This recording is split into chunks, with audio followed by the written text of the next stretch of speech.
Bienvenue à tout le monde, bonjour à vous. Autour de la table, aujourd'hui, nous avons souhaité cette seconde séquence autour d'un projet qui nous tient particulièrement à cœur à l'Agence régionale de Bourgogne-Franche-Comté, qui se destine là à lancer sur les 2 années qui viennent différents projets autour de l'accompagnement des personnes qui sont atteintes d'un trouble de l'autisme et accompagnées d'une déficience sévère. Nous avons pour cela souhaité vous présenter des interlocuteurs extérieurs à la région qui connaissent déjà ce type de dispositif pour vous donner à voir sur comment on s'y prépare, comment on s'y engage ensemble. Et ces différents partenaires, je vous les présente de suite. Il s'agit de l'association VETA avec Madame Cos à nos côtés. Bonjour. Bonjour à vous, merci d'être là. Nous avons également la chance d'avoir des parents, les parents de Vincent. Monsieur, Madame Gostoni, bonjour. Bienvenue à vous. Nous a rejoint également Madame Montgermont du groupe Andros. Bonjour. Merci d'être là. Et puis Monsieur Julien Cancel des PEP 45, Bonjour. un organisme gestionnaire voisin de la Bourgogne-Franche-Comté puisque le Loiret touche la Nièvre. Donc on aura des personnes pas très loin. Si jamais vous voulez aller visiter aussi, si vous souhaitez vous déplacer, ça reste une expérience riche et importante peut-être pour pouvoir vous projeter. À nos côtés également, Monsieur Nicolas Tavernier nous a rejoint. Bonjour à toutes et tous. Et il aura sans doute un rôle assez déterminant dans la région pour pouvoir nous accompagner également dans le déploiement de ces différents projets. 8 projets nous attendent puisqu'on a vocation à déployer au moins un par département. Un nous occupe particulièrement aujourd'hui. L'entreprise Safran de Besançon n'a pas pu être présente, mais il s'agit bien d'un premier déploiement dans le Doubs sur la ville de Besançon, dans le quartier Lafayette, puisque l'entreprise Safran y est installée. Et puis, on commence dans le Doubs, donc avec un premier projet et 3 places, 3 travailleurs, mais Madame Cos saura mieux me corriger, puisque le vocable évolue, pardon, j'ai pas le bon vocabulaire, pour pouvoir commencer ce déploiement en région. En Bourgogne-Franche-Comté, c'est un projet qu'on a déjà commencé à mûrir, réfléchir depuis un moment. On a cependant eu besoin de visiter. On est allé à L'Oréal avec les collaboratrices, pardon que je n'ai pas présenté, Héloïse Grondin, que vous connaissez toutes et tous, Bonjour à tous. notre référente TND sur la région, et puis Docteur Pourrin, Bonjour à tous. que vous connaissez également, qui sont nos deux tête de file sur tout ce qui est trouble du neurodéveloppement. N'est pas connectée aujourd'hui, elle était à la précédente, Marie-Thérèse Bonnotre, chargée d'insertion professionnelle pour la région, qui a également un rôle capital à jouer dans ce déploiement. Donc en région Bourgogne-Franche-Comté, riche d'une première visite, riche aussi des témoignages qu'on a pu recueillir sur des rencontres qu'on a pu, puisqu'on a croisé le chemin de l'association VETA plusieurs fois. Nous avons pu assister également à leurs 10 ans à Paris, ce qui nous a permis vraiment d'asseoir cette conviction forte qu'une transformation plus intense pouvait être possible en région et que cela nous permettrait également de modifier les pratiques professionnelles plus globalement des organismes gestionnaires de la région par cette entrée à travers ces dispositifs. Pour l'instant, sur le Doubs, nous sommes sur un dispositif qui, lui, sera porté pour l'instant majoritairement par l'agence, mais le département n'est pas en reste, avec une offre qui se déploie parallèlement et avec de la prestation extra-légale spécifique pour ce dispositif. Tout ça est rappelé dans l'appel à candidature pour le Doubs, mais il connaîtra cet appel à candidature des modifications, des ajustements en fonction des différents départements dans lesquels nous l'installerons. On va commencer par une première vidéo, Madame Cos. Je vous ai partagé la présentation. Alors, juste pour précision, pour ceux qui ont déjà participé au webinaire de la semaine dernière, c'est, le dernier film que nous avons, diffusé, mais je suis venue volontairement avec, d'autres, témoins, voilà, qui sont autour de l'écran pour ceux qui ont déjà participé au 1er webinaire pour que vous puissiez avoir, voilà, d'autres types de témoignages. Allez, je vous partage, la vidéo. Vous me dites si tout fonctionne bien. Bonjour Monsieur Ludovic, je me présente Kéan Bernier, j'ai 22 ans et je suis arrivé le 28 février 2022. Depuis 8 mois, j'ai du travail à Garlin, le conditionnement. Je mets toute la ligne pour faire MS1 et MS2. Tout est travaillé avec du tapis, Alors, qu'est-ce que tu fais sur MS1 et MS2? le maquillage. Et ensuite, j'ai fabriqué des crèmes et de flacons. L'après-midi, il y a des autos hors mur. Peut-être après, on a reposé. Il y a toute activité. Il y en a sportif, réveil musculaire, les apprentissages, sensoriels, pâtisserie et des courses. Le théâtre, le cinéma et sous Hélène. Comment vous vous sentez à Garlin? Je suis pour sage. Et en plus, je suis en train de marrer. Voilà. Bonjour Ludovic. Je m'appelle Émile. Où est-ce que tu travailles, Émile? À Garlin. Ouais. Donc le matin, tu travailles à Garlin. Ouais. Ouais.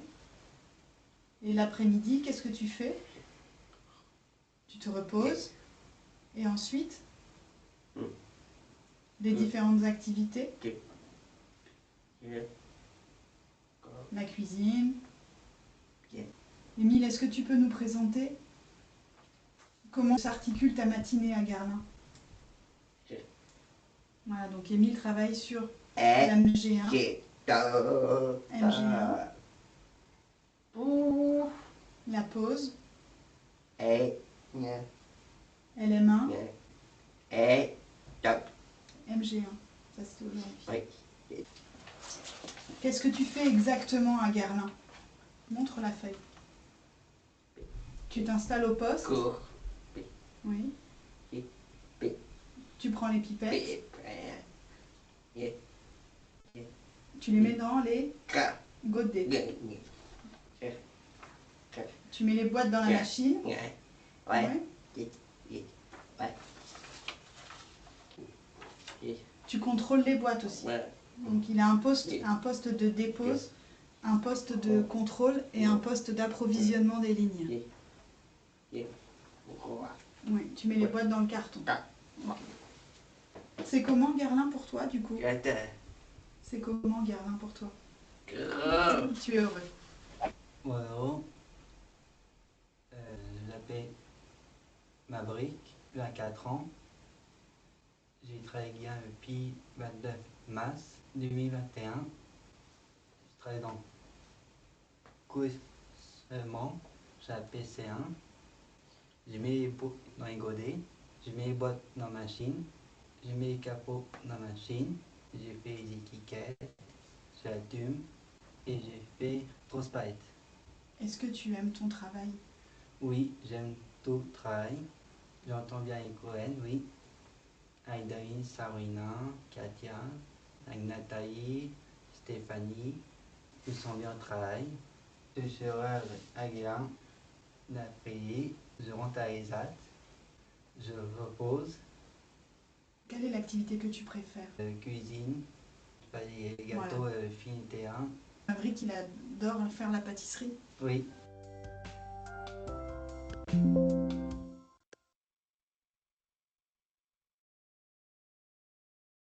Voilà, donc on tenait à voilà, toujours partir du témoignage des personnes concernées. Alors, vous l'aurez compris, ça peut être compliqué de les faire témoigner parce que il y en a peu qui communiquent à l'oral. Mais en tout cas, voilà, ils ont été préparés pour pouvoir répondre à ces questions et témoigner d'eux-mêmes, même si on a aujourd'hui Anne et Tibor qui vont témoigner pour leur fils tout à l'heure. Donc, l'idée de ces dispositifs qui concernent aussi bien l'emploi que l'habitat pour des personnes qui, normalement, vivent en masse femmes et foyers de vie. Voilà, ce projet, il a été repensé totalement pour ces profils-là, ou des personnes qui sont en amendement croton ou sans solution au domicile, mais avec ce type d'orientation initiale, parce que Jean-François Dufresne, qui a créé l'association Vivre et Travailler Autrement, a un fils autiste avec déficience intellectuelle et a refusé ce système médico-social classique parce qu'il voyait chez son fils d'autres possibilités. Et étant directeur général du groupe Andros, a inventé ce système d'accompagnement dans l'entreprise, mais aussi dans l'habitat pour qu'il puisse devenir autonome, qui a fait ses preuves en France et qui a donné lieu à une instruction ministérielle qu'on appelle les SAMSA Emploi et Habitat pour les personnes TSA de ce profil-là, qui s'est développé dans une quinzaine de sites en France et qui se développera très bientôt voilà, sur votre territoire. Donc, le premier dans le Doubs, comme on l'a dit tout à l'heure, avec l'entreprise Safran qui est engagée à nos côtés depuis plusieurs années sur plusieurs villes où on a été les étudier. On est venu à Besançon étudier ce site et ils peuvent embaucher 3 collaborateurs à terme une fois que les personnes auront essayé en CDI à mi-temps. Et à côté de ça, il faudra effectivement pouvoir travailler sur la partie habitat qui n'est pas du tout définie à ce jour. Donc le rôle de VETA, c'est aujourd'hui voilà, d'accompagner l'Agence régionale de santé de la Bourgogne-Franche-Comté dans les études de l'ensemble de ces départements pour voir ce qu'il est possible, donc trouver des entreprises qui s'engagent et ensuite voilà, travailler à chaque fois avec les porteurs médico-sociaux qui souhaitent s'engager dans la réponse à l'appel à candidature, voilà, pour pouvoir vous accompagner dans l'écriture de ces dossiers. Ce que l'on a fait, par exemple, avec l'EPEP 45, avec Julien, voilà, en tout cas, la directrice de l'époque, voilà, dans le 45, il y a quelques années. Et voilà, de travailler à cette transformation de l'offre médico-sociale, puisque ce qu'on entendait jusqu'il y a encore pas très longtemps, et sur certains territoires qu'on continue à entendre, c'est que ces profils-là n'ont pas leur place en milieu ordinaire parce que c'est trop compliqué. Alors, je ne dis pas que c'est facile, mais effectivement, avec les bonnes méthodes d'accompagnement, un engagement d'une entreprise, des formations des entreprises, voilà, les choses deviennent possibles. Du coup, je vais peut-être laisser la parole à la famille de Vincent, Madame Mény. Oui, parfait, merci. Et puis on reviendra sur votre rôle, en quoi vous apportez cet accompagnement auprès des structures gestionnaires. Mais d'abord, entendons Monsieur et Madame Gostoni, effectivement. Bienvenue à vous. Et donc, vous n'avez pas votre micro. Ouais. Si vous pouviez nous retracer votre parcours, où en est Vincent aujourd'hui, et puis ce que ça a changé pour vous. Voilà. Merci. Alors, Vincent, aujourd'hui, a signé son CDI. Alors ça, c'est important. Alors, est un autiste sévère avec déficience intellectuelle qui avait, si vous voulez, un parcours classique, l'IME, foyer d'accueil médicalisé. Et on s'est aperçu qu'il régressait de plus en plus. Donc, voilà. Donc, on voulait un peu le sortir de ce dispositif, de ce concept. Et il a signé, alors je vais faire un peu court parce que c'est un peu long le parcours, mais il a donc signé un CDI récemment chez Dior Parfum il y a le 1er avril 2025. Voilà. Je laisse la parole au papa. Voilà pour le parcours. Alors, quel genre d'enfant était Vincent? Un enfant basique, stéréotypé toute la journée, de très grosses insomnies. Vous imaginez ce que ça peut représenter chez un lascar de 30 ans. Il avait des insomnies, il sortait la nuit, il partait, on le perdait. Il ne cassait pas les choses, mais détruisait beaucoup autour de lui, ne contrôlait pas son environnement, ne contrôlait pas ses gestes. Et à tel point que lorsque nous sommes arrivés à avoir une possibilité accompagnée par VETA, on s'est dit je pense que dans 8 jours, on sera retourné chez nous parce que ça ne sera pas possible. Et puis, petit à petit, on a vu le changement. On a vu un enfant qui dort, qui est apaisé, qui a confiance en lui. Même sa démarche dans la rue a changé, son attitude a changé. Les stéréotypies ont disparu, même si par moments ça revient un petit peu. Aujourd'hui, lorsqu'il parle de lui, il ne dit pas Vincent, il dit je. Il est capable de dire je veux pas. Il sait choisir. Et pour vous donner la situation, aujourd'hui, un samedi après-midi, quand il y a beaucoup de monde, eh bien, nous allons nous balader à vélo dans le centre d'Orléans. Bon, c'est pas Paris, mais je ne suis pas inquiet. Et c'est lui qui est devant, il s'occupe des feux rouges, de la circulation, et tout va bien. Voilà. Le changement Voilà. est tel que, si vous voulez, il y a certaines, on est allé, on va toujours dans un, cette petite anecdote qu'on aime bien, on est allé dans un restaurant à Paris où on va assez souvent, et il y a donc le serveur qui revoit Vincent au bout d'un an, de VETA enfin, de ce dispositif, et il nous dit, mais c'est son frère. Et c'est là où on a dit, là, on a gagné. Tout a changé chez lui. Tout a changé. On sent une capacité à s'imposer, une capacité à choisir. Je veux faire ça, je veux faire ça. Alors qu'avant, lorsqu'on lui proposait quelque chose, on obtenait parfois des cris, tout simplement, parce qu'ils n'étaient pas d'accord. Aujourd'hui, il nous dit droit dans les yeux, non, je veux pas, je préfère, j'aimerais. Ça, c'est très nouveau et ça l'a apaisé considérablement. C'est sa place qu'on l'a laissé en fait dans la société, je pense qui le rassure déjà. Les méthodes de VETA et aussi de SAMSA sont exceptionnelles puisqu'il y a vraiment, comment vous dire, des outils très performants. Je ne sais pas si je peux me permettre ainsi, Et bien mais sûr. voilà, tout est fait, vraiment tout est fait pour qu'un enfant autiste sévère à déficience intellectuelle arrive à être dans la vraie vie, dans le monde du travail. Nous, c'était impensable. Je veux dire, j'en ai des frissons encore, des larmes aux yeux, mais pour nous, c'était impensable il y a moins de 2 ans. Impensable. Voilà. Aujourd'hui, Vincent, de plus en plus, chaque jour, choisit sur sa vie. Il ne la subit plus comme avant. Aujourd'hui, c'est lui qui décide. Il faut savoir rester à l'écoute, mais moi, le papa, je me surprends à penser que une chose dont on le privait complètement dans la prise en charge auparavant, c'est-à-dire son avenir, aujourd'hui, il existe à nouveau. Donc, à mon avis, pour toutes ces questions de prise en charge, oui, c'est difficile, oui, ça peut paraître irréaliste, oui, c'est compliqué, oui, c'est long, mais il n'y a plus de doute à avoir. Il faut y aller parce qu'il faut redonner un avenir à tous ces enfants. Peut-être vous pouvez dire aussi, du coup, Vincent, là, il est accompagné par l'équipe de Julien, là, des PEP 45. Oui. Justement, comment les PEP 45 ont travaillé avec vous pour amener Vincent à toutes ces progressions? C'était progressif, hein, c'était progressif. Les PEP 45 nous ont appris beaucoup de choses sur notre fils, oui. Et on était persuadés qu'on connaissait tout. Qu'est-ce que c'était la fatigue, par exemple, la gestion des émotions, qu'est-ce que c'était un état de maladie fébrile, un peu de fièvre, comment on se comporte dans ces moments-là. Et ils nous ont donné beaucoup d'outils pour mettre Vincent en confiance. On vous dit que cela... Pardon. C'était assez progressif, c'est-à-dire que Vincent n'a pas effectivement intégré tout de suite l'usine, tout de suite, non, il y a eu un gros travail de fait pendant 1 an, effectivement 1 an. 1 an en catimini, c'est-à-dire une demi-heure, 1 heure, voilà, c'est ça que j'ai aimé, cette progression. Parce que je vous avoue que Vincent a fait éventuellement, on l'a essayé de mettre en ESAT, mais ça a toujours été un échec. Pourquoi? Parce que c'est 8 heures par jour avec un moniteur, avec 20 personnes. Ça ne marche pas. Ça ne marche pas.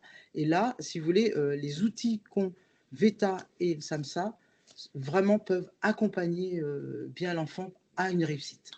Voilà, vraiment. Et que vous dire, nous, on a tout quitté aussi. Hein, on a tout quitté.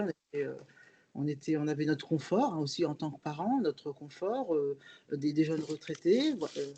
On était dans un environnement exceptionnel à côté de Chamonix et Megève, et on a tout quitté, on s'est retrouvé dans le Loiret et à vivre avec Vincent, mais ça vaut vraiment la peine.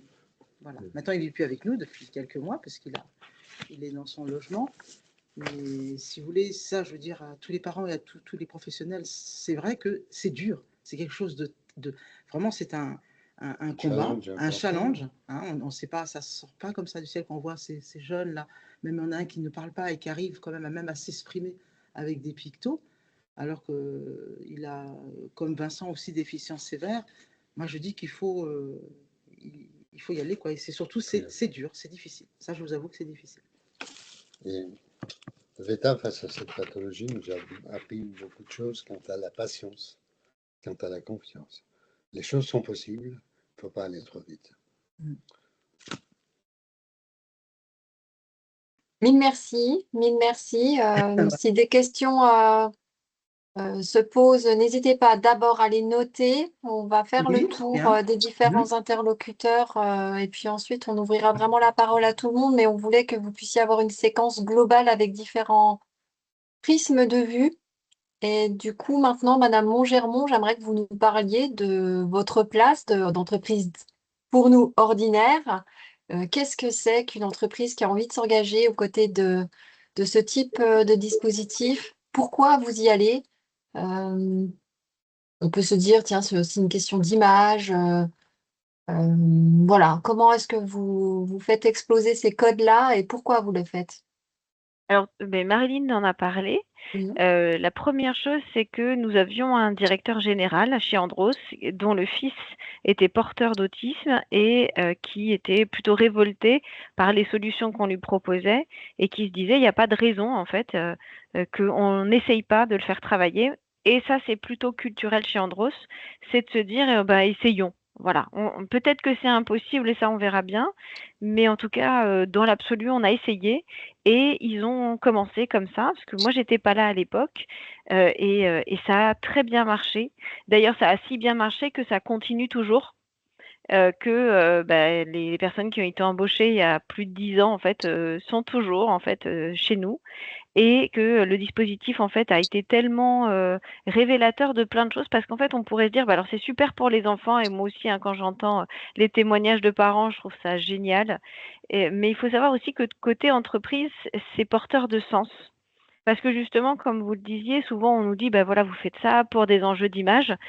En fait non on fait ça pour des enjeux de valeur parce que c'est une valeur forte, tout simplement, de l'entreprise, de se dire on doit aider les gens. Enfin, dès qu'il y a une problématique, on va dire individuelle, si on s'intéresse en fait aux humains, en fait, on va chercher une solution à ça. Et donc, c'est vraiment plutôt l'engagement de l'entreprise qui nous a amené à se dire, mais en fait, pourquoi le faire que à Ono? Eh ben, est-ce qu'on pourrait pas ailleurs? Et aujourd'hui, on a plusieurs dispositifs. On en a qui sont en train de se mettre en place. Euh, et moi, ce que je veux amener, en tout cas, c'est effectivement, on voit les jeunes, ou moins jeunes d'ailleurs, parce que parfois ils sont plus jeunes, se développer, évoluer, être fiers. Hein. Il y a vraiment une fierté d'appartenance à l'entreprise et ça vaut de l'or hein, quand on travaille dans une entreprise de voir que les gens ils sont contents le matin. C'est-à-dire qu'on est obligé de leur dire non mais là tu es malade, il faut vraiment pas venir quand tu es malade. Tu peux rester, tu as le droit ou d'arrêt maladie. Donc voilà, il y a vraiment ce côté où ils sont contents, ils sont habitués à venir et ils ont leur marque. Et il y a aussi le côté, tous les collaborateurs, en fait, sont très fiers.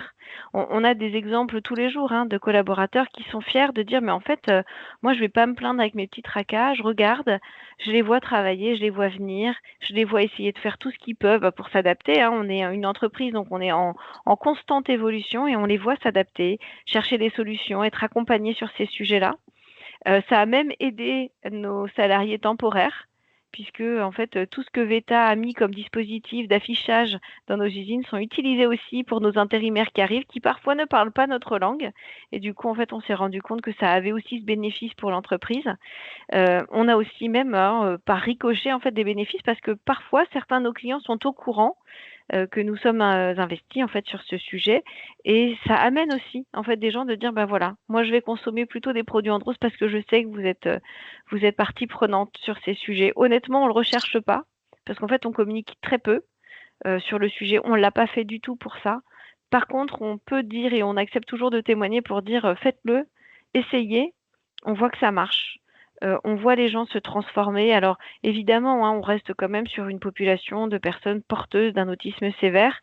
Néanmoins, des choses toutes bêtes, mais parfois ceux qui étaient pas du tout tactiles, qui ne voulaient pas, ne serait-ce que qu'on les touche, qui viennent serrer la main de leurs collègues, qui voilà, demain commencent à pouvoir dire un mot ou deux, parce que voilà, la révolution, elle se fait par des petits pas, mais on a des collègues qui nous disent, mais ça y est, il est venu, il m'a dit bonjour, il m'a serré la main et il est parti sur sa ligne.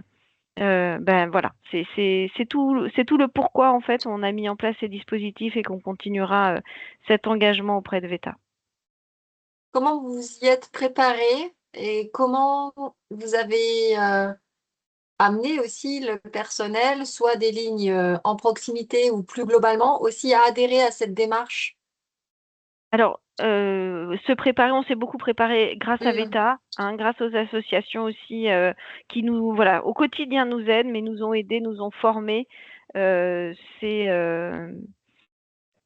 je pense que la préparation en amont, elle est très importante parce qu'il y a il y a des freins, enfin Marilyn pourra en parler sans doute mieux que moi. Il y a des collaborateurs qui ont très peur de se dire mais comment on va faire? Qu'est-ce qui va se passer? Comment je fais si jamais une personne est en crise? Qu'est-ce qu'on fait? Et je pense que c'est vraiment, vous savez, la preuve par l'exemple, parce que souvent, ben, on les rassure, on leur dit, bon, si jamais, voilà comment vous pouvez faire, etc. Mais en fait, les crises, vous avez des personnes du médico-social qui sont avec vous, vous avez des éducateurs. euh, donc, en fait, en soi, les craintes, elles sont là et elles sont légitimes, mais elles sont, j'ai envie de vous dire, plutôt véhiculées par le commun des mortels plus que par les entreprises. Nous, on n'a pas tellement eu cette crainte-là. C'était pas tellement la peur de leur réaction. En fait, c'était plutôt la peur de comment est-ce qu'on est sûr qu'on leur fait du bien. Comment on est sûr que ce travail-là, ça va être OK pour eux parce que ben voilà, on reste quand même des usines, hein, donc on était plutôt intéressés par les horaires. Donc il y a eu un gros travail de fait avec les équipes de Marilyn pour avoir les bons horaires, pour trouver l'ajustement qu'il fallait. Et puis les tâches, hein, parce que Marie n'a pas trop parlé, mais en fait, ils font toute une étude en fait de tous les postes qui existent chez nous et ils nous disent, ben voilà, là, c'est OK, ça pourra marcher, vous faites comme ci, comme ça. En fait, on est tellement accompagnés dans le dispositif que je vais vous dire, pour nous, en fait, on suit un peu, en fait, on rentre dans le projet, on a envie, enfin, vous avez assez peu de freins, de mon point de vue, vous avez assez peu de freins. Moi, j'ai plutôt des gens qui m'ont dit, on y va. Juste, en fait, ils n'ont pas un temps énorme pour dégager pour le projet en lui-même. Par contre, les collaborateurs en eux-mêmes, j'ai personne qui me dit ah non mais quelle horreur, qu'est-ce qu'il fallait pas y aller ou il faut pas y aller. À chaque fois, on me dit oui, ça nous intéresse et au contraire, il faut y aller. Et je pense que ça, c'est vraiment une des forces aussi du projet, c'est-à-dire que personne ne peut vous dire ça n'a pas de sens. Je pense qu'on est tous plutôt convaincus que même si on fait faire des petits progrès à ces personnes qui sont éloignées de l'emploi, ben, en fait, c'est déjà des progrès. Quoi qu'il arrive, ils apprennent. Alors parfois, il y en a certains, il faut aussi se dire, qui apprécient pas, qui se sentent pas bien dans le dispositif et qui sont bien entendu autorisés à en sortir, hein, il n'y a aucun souci là-dessus. Mais il y aura toujours un avant et un après être passé par le dispositif VETA. Ils ont évolué, ils ont appris en sociabilité, ils ont appris sur eux. Et cet apprentissage-là, en fait, ils le conservent.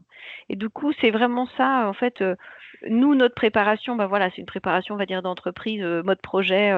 On se réunit, on en parle, on se prépare, on parle à nos interlocuteurs et à nos collaborateurs. Mais en réalité, sur le terrain, en fait, on est assez peu sollicité. C'est pas une population qui nous sollicite particulièrement. C'est plutôt, en fait, c'est plutôt le collectif autour qui va s'organiser et qui va commencer à prendre conscience et à voir le travail différemment. Vous donnez un sens au travail quand vous accueillez des personnes qui sont porteuses d'autisme et que vous les voyez évoluer. Au cours de nos visites et des rencontres qu'on a pu avoir côté agence, quelque chose nous a particulièrement impressionné, c'était aussi cette recherche de compétences réelles sur ces différents profils. Et en se disant, les entreprises ont aussi ce souhait de pouvoir intégrer dans leurs équipes des personnes particulièrement qualitatives au sein de leurs équipes. Est-ce que ça, vous, côté Andros, vous en avez aussi des exemples?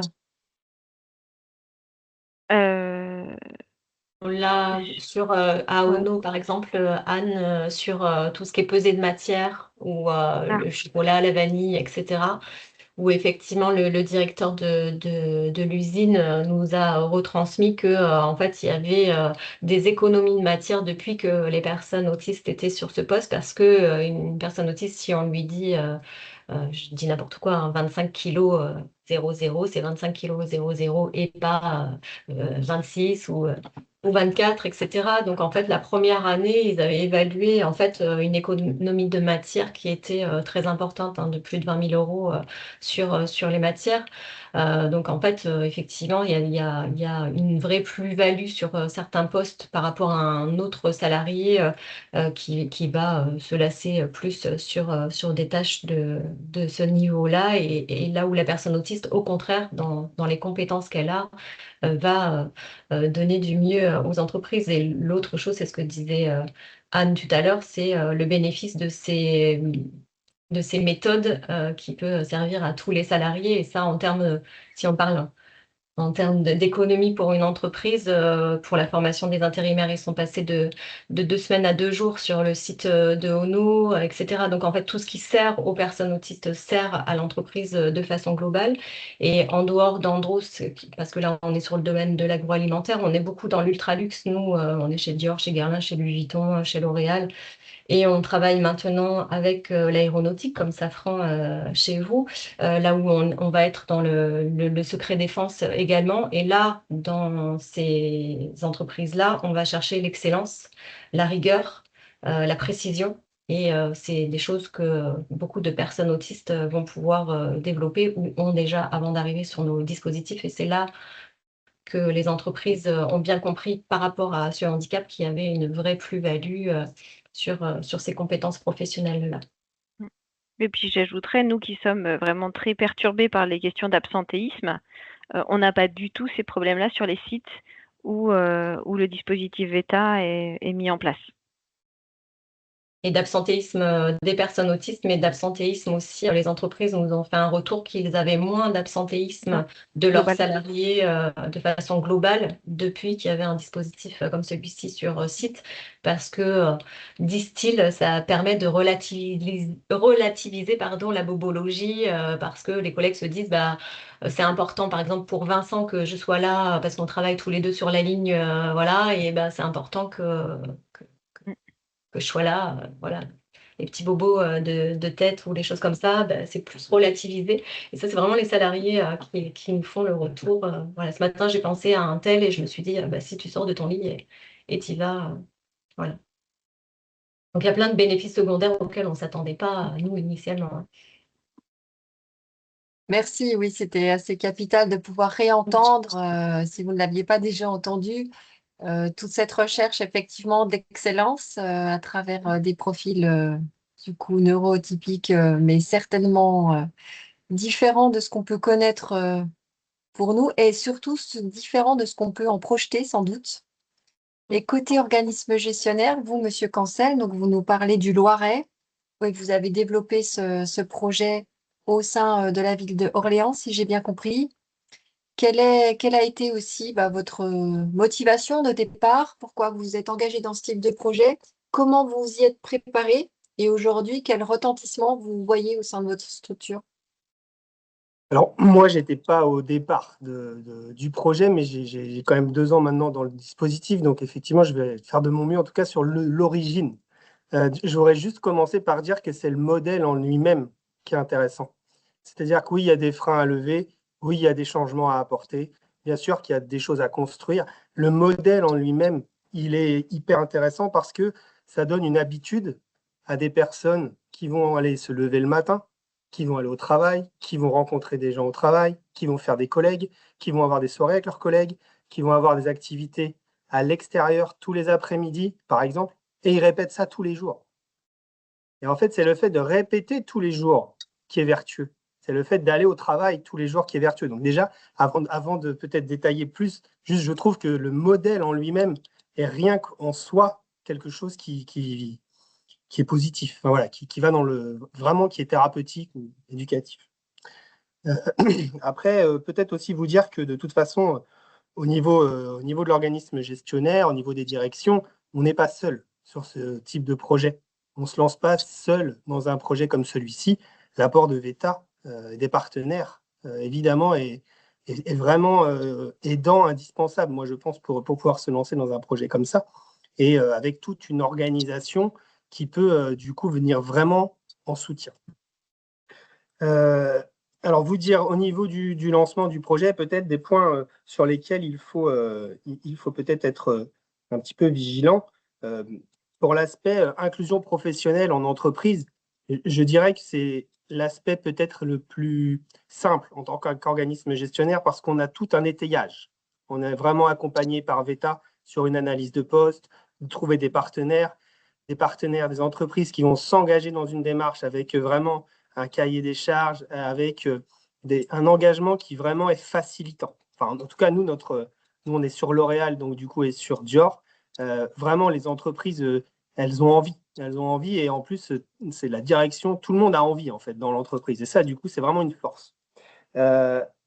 Après, il y a toute la dimension création de l'équipe, comment est-ce qu'on va monter le dispositif, qui va porter, etc. Moi, peut-être le point de vigilance, je dirais qu'il faut avoir une équipe qui est quand même peut-être pas déjà formée absolument à tous les outils type Teach, ABA, Apex ou je ne sais quoi, mais quand même avoir une équipe qui est pas trop éloignée. Parce que on sait aussi qu'avec la transformation de l'offre, voilà, on a tendance à vouloir accompagner le changement des pratiques professionnelles. Évidemment, on pousse en ce sens, mais parfois la marche, elle est un peu haute d'entrée. C'est-à-dire que de base, les professionnels sont de toute façon dans une dynamique bienveillante auprès des personnes qu'ils accompagnent. Même si c'est pas forcément tourné vers l'inclusion en milieu ordinaire, un professionnel qui travaille, il a quand même une bienveillance. Et pour lui, la bienveillance, ça peut être de prendre soin, de protéger, d'éviter le risque. Et ça, c'est vrai que c'est des choses qu'il va falloir aller retravailler, re-questionner. L'apport des bonnes pratiques au niveau des personnes avec TSA, ça vient de toute façon encadrer cette évolution-là, mais il faut quand même une équipe qui est réceptive à ces choses-là. Je pense que c'est important quand même de partir avec une équipe qui, même si elle n'est pas experte, ce n'est pas le problème, qui au moins est habituée quand même à pouvoir évoluer. Voilà, ça c'est mon petit point. Après, Je dis souvent, Julien, moi, une équipe qui fait preuve de flexibilité mentale et qui accepte les béquilles de la supervision, de la formation et de lâcher les réflexes ou les formations initiales qu'on a pu avoir. Et c'est en ça qu'effectivement, on ne cherche pas forcément des experts de l'autisme, mais des personnes qui ont envie de faire de l'innovation et qui ont envie de transformer les pratiques professionnelles, quoi. C'est pour ça. Soit après, c'est une équipe qui se monte et du coup, on va choisir les profils. Soit après, on a déjà une équipe en tête. Mais si vous avez une équipe en tête, moi, je pense qu'il faut quand même avoir effectivement ces éléments-là. Voilà. Après, il y a toute la question du logement qui vient du coup impacter le projet. Alors là, après, c'est à construire. Moi, ce que je peux dire en tout cas, c'est que en termes d'accompagnement, de lancement des accompagnements, il faut phaser. Hein, effectivement, monsieur, madame Gustoni, vous le disiez, vous aviez été accompagné progressivement. Voilà. Bon, ça, c'est aussi l'expérience qui fait que maintenant, on y va, on y va vraiment progressivement. Voilà, on a pu parfois vouloir lancer à la fois une inclusion en milieu professionnel et en habitat. Voilà, je pense qu'il faut maintenant, là, en tout cas, c'est certain, il faut pas faire les deux en même temps. Voilà, je pense que ça, moi, mon conseil, ce serait on fait l'un, on prépare l'autre et on arrive aux deux. Mais voilà, on y va marche par marche quand même. Voilà. Et puis après, je pense qu'il y a quelque chose qui est effectivement autour des changements de pratique, c'est quand même, moi je pense, la gestion du risque. C'est-à-dire accepter que de fait, les personnes vont peut-être des fois être seules, accepter qu'il va y avoir une prise de risque, accepter ça, encadrer ce risque-là, et en fait arriver à mettre en place les relations qu'il faut de confiance à la fois avec les personnes, les professionnels, les familles, parce que du coup, ça vient impacter tout le monde quand même, cette gestion du risque. Et moi, je pense que c'est important du coup de l'anticiper. Voilà un petit peu au niveau du lancement du projet. Après, voilà, je peux vraiment dire que VETA est soutien là-dessus, qu'il y a effectivement au niveau du fonctionnement donc du SAMSA, il y a un modèle qui est en lui-même bénéfique avec une méthodologie à la fois en termes de formation des équipes, à la fois en termes donc du coup de supervision aussi. La force, par exemple, c'est ce qui me vient en tête là, mais la force de la supervision, c'est qu'on est sur une préconisation qui ne se discute pas. Et ça, c'est absolument essentiel. C'est-à-dire que vous avez une personne dont c'est l'expertise qui vient, qui est en confiance. Ça se passe vraiment très, très bien. Et si cette personne qui fait la supervision vous dit, du coup, pour un tel, il faut ajuster le planning et il faut changer tel visuel ou il faut travailler tel support, Et en fait, mais du coup, en fait, ça, l'équipe le suit derrière. C'est vraiment aidant. Mais c'est une autre. Ça veut dire qu'on accepte que ça vient nous impacter, hein, à la fois en termes peut-être de management, à la fois en termes aussi de dynamique d'équipe, à la fois en termes d'outils. Voilà. Mais c'est tout à fait utile et nécessaire pour que derrière, en fait, l'environnement il reste sécure et puis qu'on continue d'accompagner. Voilà. Ça, c'est quand même quelque chose, je trouve, moi, qui est assez innovant parce qu'on peut avoir de la supervision, on peut avoir de l'analyse de pratique. Pour autant, ça nous appartient toujours d'après de mettre en place. Voilà. Là, il y a quand même vraiment quelque chose, nous, on a vraiment dit, là, c'est pas discutable. C'est-à-dire qu'on met en place le nouvel outil, on met en place la nouvelle pratique, et en fait, ça rentre dans une. Moi, j'étais assez bluffé quand je suis arrivé de voir à quel point l'équipe, en une semaine, ils avaient. Ça y est, c'était intégré, en fait. Et ils faisaient autrement. Parce que du coup, c'était l'organisation qui le permettait, en fait. Donc ça, je trouve que quand même, c'est vraiment. On peut s'appuyer là-dessus. Je peux vous dire aussi que nous, on a une équipe donc, du coup pluridisciplinaire. On a beaucoup de profils éducatifs, hein, donc ce n'est pas forcément des éducateurs spécialisés, ce n'est pas forcément des moniteurs éducateurs. On a des personnes qui ont des diplômes d'AMP, d'AES qui, en fait, on l'envie, développe la compétence au contact de l'organisation.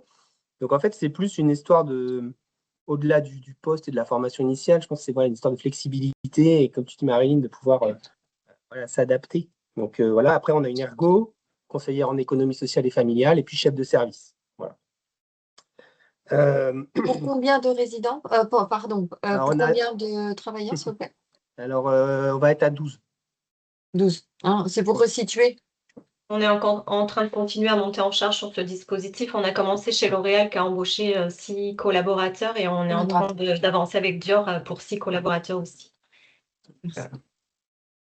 Voilà, au niveau de l'entreprise, on a des conventions au niveau PEP entreprise, voilà, parce que du coup, c'est aussi une présence dans l'entreprise, on en a parlé, mais de nos équipes, notamment l'équipe éducative hein, qui est présente tous les matins en entreprise, sur les ateliers, dans le bureau. En tout cas, il y a quelqu'un qui est présent dans l'entreprise. Et c'est un engagement qu'on prend au niveau de l'association, au niveau du service, voilà, de pouvoir accompagner ça.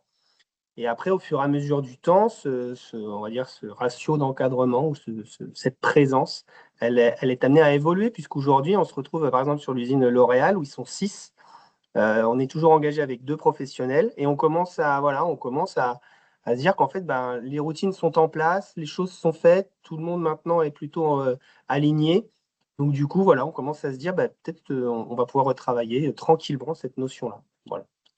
C'est le cas aussi chez Andros à Ono, Julien, où il y a 11 collaborateurs qui sont en CDI, où il y avait un éducateur pour 3 personnes au démarrage et qu'aujourd'hui, il y a 2 éducateurs dans l'usine pour 11 personnes. Voilà, et leur rôle, c'est vraiment de travailler les supports visuels dont la personne aura besoin et d'accompagner tous les changements. Parce que comme le disait Anne tout à l'heure, il y a énormément de changements dans une entreprise, changements de personnes, des intérimaires, des machines, des nouveaux process, des nouveaux conditionnements, etc. Et là, le rôle des éducateurs, c'est vraiment ça, c'est d'accompagner le changement pour que la personne autiste, elle se concentre uniquement sur le travail qu'elle a à faire et pas sur toutes les interactions qu'il va y avoir à mener autour. Ça, c'est vraiment l'équipe éducative qui le mène. Après, ça marche. C'est ça qui est vrai. Ça, je pense que c'était plutôt clair sur le fait que ça marche, mais il faut quand même du temps. Voilà. Il faut aussi se dire qu'il faut qu'on se donne le temps. C'est comme quand on parle d'autodétermination, de choses comme ça, il faut le temps pour que ça se mette en place. Voilà, après, sur la partie entreprise, on pourra, si vous avez des questions, enfin Marilyn, je pense que tu pourras aussi évidemment intervenir. Après, moi, sur la partie habitat, nous, on a du coup 2 habitats inclusifs, une maison de 6 colocataires et 2 appartements de 2 colocataires. Donc, après, le montage, nous, au niveau des habitats inclusifs, c'est un financement AVP avec un animateur, dont c'est principalement ça qui est couvert par l'aide à la vie partagée. Et puis après, on a les professionnels du SAMSA qui interviennent dans ces lieux de vie. Voilà, mais qui vont du coup être sur la mise en place des supports visuels. Et en fait, c'est la même préconisation qu'à l'usine. Hein. Ils vont transposer en fait les mêmes. Alors évidemment que c'est pas le même c'est pas le même séquentiel, mais je veux dire, c'est la même forme, c'est la même structuration de l'outil, que ce soit sur l'usine ou sur le domicile.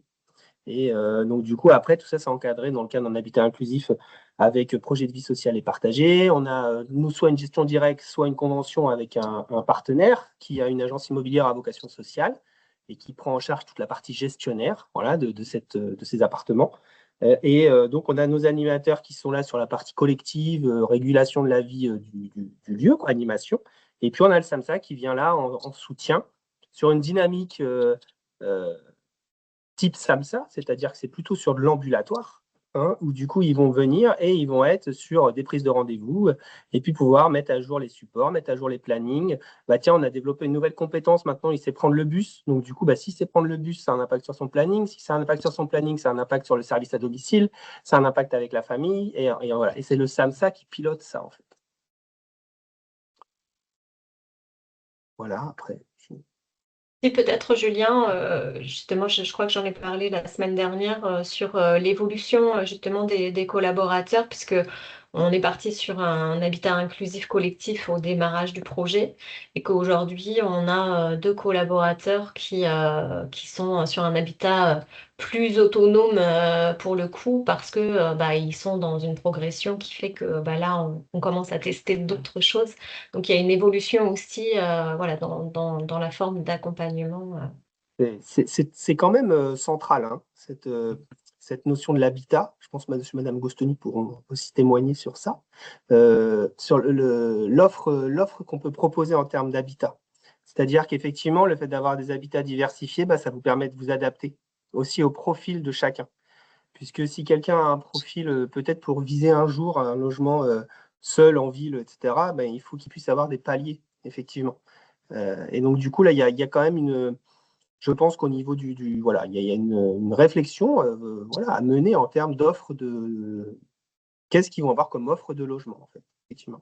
Et ça, c'est vraiment, en fait, nous, pour avoir 12 ans de recul sur ça, c'est qu'en fait, initialement, quand on a conçu le programme, on ne savait pas où est-ce qu'on allait, puisque ça ne s'était jamais fait ni en France ni dans le monde. Et on n'avait pas imaginé qu'un jour, il puisse être encore plus autonome. C'est-à-dire, on avait tout le temps pensé des habitats plutôt collectifs. Et pour le coup, ils nous ont appris que voilà, il y avait besoin de pallier et qu'ils allaient pouvoir, pour certains, devenir de plus en plus autonomes. Ce qui est le cas à Ono, hein, il y en a 4 sur les 11 qui vont aller sur des appartements individuels 12 ans après. Donc en fait, maintenant, quand on démarre un dispositif, on a toujours ça en tête quand on travaille la partie logement avec les bailleurs sociaux, de pouvoir imaginer un habitat qui permette l'évolution. Après, c'est très corrélé SAMSA, c'est-à-dire que vraiment, dans le montage d'un habitat inclusif, aujourd'hui, le poste d'animateur est couvert. Il y a une prise en charge par l'AVP dans le cadre de ses missions, etc. L'impact du SAMSA, il est nécessaire, enfin, l'impact, je veux dire, la collaboration avec le SAMSA est nécessaire par rapport à tout ce que j'ai dit sur les outils, etc. Et après, il y a aussi la gestion des organisations autour des SAD, il y a quand même du management à prévoir, etc. Et ça aussi, c'est quand même quelque chose sur le SAMSA. Comment se sont passées les orientations pour vous vis-à-vis de la MDPH? Alors, nous, au niveau de la MDPH, il y avait des orientations effectivement initiales au début, avant qu'ils arrivent sur le dispositif. Après, il y a plutôt un lien qui se fait avec nos interlocuteurs qui est plutôt de qualité. Du coup, nous, on fait une première évaluation. On peut nous faire aller soit rencontrer les personnes, soit on les fait venir. Il peut y avoir aussi des évaluations dans leur lieu de vie. Hein. Voilà, donc il y a des évaluations sur table, on va dire, normées, qui permettent d'évaluer les compétences, etc. Et puis après, on collabore avec du coup une orientation SAMSA, avec une orientation ESAT aussi, puisque du coup, il y a toute la période la période d'essai en entreprise où en fait la personne est en ESAT et est mise à disposition pour l'entreprise pour permettre d'avoir une période d'essai suffisante aussi. Et puis après, les orientations, elles s'articulent aussi autour de la PCH, aide humaine, droit commun. Donc du coup, là, il y a toute une évaluation qui est menée par les équipes de la MDA et qui font en fait une préconisation PCH. Donc après, on le flèche plutôt prestataire, nous, avec du coup des services à domicile qui interviennent derrière. Merci. Chaque dispositif, on l'a vu, Madame Cos, a des articulations différentes, a des Oui. autorisations différentes. Oui. On a quelque chose qui a démarré de manière assez expérimentale. Donc, on peut parler sur certains départements des AT, d'autres Oui. de SAMSA. Ici, là, nous, on va être sur un déploiement plutôt à partir des places adultes du Doubs. On arrive avec des crédits nouveaux, mais on est sur la transformation par extension non importante. Voilà, il n'y a aucun support qui sera forcément identique sur les 8 départements non plus de la région Bourgogne-Franche-Comté. Hein, sachez-le, c'est qu'on s'adapte à la fois au périmètre territorial dont on dispose sur les territoires, sur les entreprises qui sont prêtes à travailler avec nous également, avec le département qui ajuste ou pas des crédits nouveaux à nos côtés. Donc voilà, on reste sur cette souplesse et c'est volontaire parce qu'on est sur quelque chose de très vivant finalement. Donc on le reste aussi, nous, sur les différents territoires. Quand vous indiquiez c'est long, Monsieur Cancel, pour autant, moi je me dis quand on voit le témoignage des parents de Vincent qui nous disent qu'en un an, le serveur dans un restaurant se dit tiens, c'est le frère et ne le reconnaît pas, c'est pas si long à l'échelle d'une vie, un an. Quand on se dit que toute l'enfance est passée par les mailles de l'IME ou d'un établissement autre, voilà, à l'échelle d'une vie, un an, ça passe. Oui, je parlais en termes de Ouais. montée en charge aussi. C'est vrai qu'il faut pouvoir suivre la montée en charge et du coup, peut-être accepter aussi des fois que le rythme de la montée en charge soit un petit peu différent. Oui, ça, on l'insiste beaucoup d'ailleurs auprès des ARS et des CD, puisque en général, quand il y a une ouverture d'établissement, toutes les personnes peuvent arriver d'un seul coup, et que nous, sur nos dispositifs, c'est surtout pas ça, parce qu'en fait, ce que l'on veut, c'est que la personne autiste soit en réussite et que l'entreprise soit en réussite. Donc en fait, on fait arriver, même si l'entreprise, par exemple, Safran nous dit on peut prendre 3 collaborateurs, il n'y aura jamais 3 collaborateurs qui vont arriver le même mois, etc. On fait arriver la première personne, donc c'est du 1 pour 1 en accompagnement, on forme correctement cette personne et 3-4 mois après, une fois que tout le monde est calé, etc., on fait rentrer la deuxième personne, etc. Et c'est vrai que ça, c'est souvent compliqué parce que quand on finance un projet, on finance un projet pour tant de places et il faut que ces places, elles soient remplies, ce qui est normal, ça a un coût. Mais en fait, moi, je le dis souvent, hein, le coût de l'accessibilité universelle, c'est un coût réel de prendre ce temps que tout le monde soit stabilisé à chaque fois et de pas prendre. Alors, on prend beaucoup de risques, nous, chez Beta, avec nos porteurs, on sait prendre des risques. Par contre, on ne prend pas le risque de bousculer la personne autiste ou l'entreprise parce que ça peut faire peur. Il y a, quand ils arrivent, il y a des troubles de comportement, des troubles de comportement dans l'entreprise et qu'il faut pouvoir accompagner ça sereinement, etc. et faire en sorte que voilà, on monte en charge progressivement. Donc effectivement, il faut de la patience à plusieurs niveaux dans, dans ces dispositifs. Mais moi, j'aime à dire souvent que ceux qui sont les plus rapides, ce sont les personnes autistes, bizarrement, parce qu'on n'arrête pas de nous dire qu'ils n'aiment pas le changement, etc. Et qu'en fait, quand on parle de Vincent en un an, effectivement, il y a une transformation énorme sur ses compétences. Effectivement, sur un jeune d'une vingtaine d'années, en un an, signer un CDI chez Dior, là où il devait faire des activités occupationnelles toute sa vie, c'est sûr qu'un an, c'est rien du tout. Rien du tout. Vous aviez d'ailleurs un indicateur intéressant, Madame Cos, c'était que le CDI se signe finalement plus vite que les pratiques transformatives. Oui, je pense que Julien pourra en témoigner, hein, c'est-à-dire que je dis Julien souvent, pour ceux qui ne me connaissent pas et qui n'étaient pas là la semaine dernière, j'ai fait 27 ans de médico-social et j'ai dirigé des établissements médico-sociaux avant d'arriver chez Beta. Donc c'est pour ça que j'ai une représentation de la lenteur de la transformation des pratiques professionnelles dans le médico-social. Mais en fait, on met, nous, 6 mois à 1 an à former une personne autiste à signer son CDI et donc être opérationnelle dans l'entreprise. Et on met 3 à 5 ans à modifier les pratiques professionnelles des équipes qui accompagnent sur les dispositifs. Donc, il est plus facile de former une personne autiste sévère qui n'aime pas le changement que des équipes éducatives ou des pratiques de l'entreprise. Voilà. Je ne sais pas, Julien, si tu peux compléter ça. Oui, après, ça me fait penser à la différence des fois de perception entre le monde de l'entreprise et le médico-social.